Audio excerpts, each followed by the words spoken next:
മാഷിനെ കാണണം.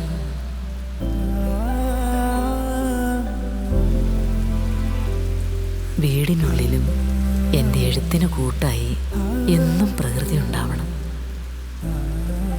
ജനാലകൾക്കപ്പുറം എന്നോട് കഥകൾ പറയുന്ന കാഴ്ചകൾ വേണം. പണ്ട് ടീച്ചർ ആഗ്രഹിച്ച വീടിനെ കുറിച്ച് എഴുതിയ ഈ ബുക്ക് ഞങ്ങൾ ജിയാടെക് ഹോംസിനെ ഏൽപ്പിച്ചു. പ്ലോട്ട് സെലക്ഷൻ മുതൽ കീ ഹാൻഡ് ഓവർ വരെ എല്ലാ കാര്യങ്ങളും അവരാ ചെയ്തത്. 12th ബിയിലെ കുരുത്തം കെട്ട പിള്ളേരുടെ ഫ്യൂച്ചറിന് വേണ്ടി ടീച്ചർ ഒരുപാട് കഷ്ടപ്പെട്ടതല്ലേ? ടീച്ചറിന്റെ ഫ്യൂച്ചറിന് വേണ്ടി ഞങ്ങളുടെ ഒരു ചെറിയ സമ്മാനം.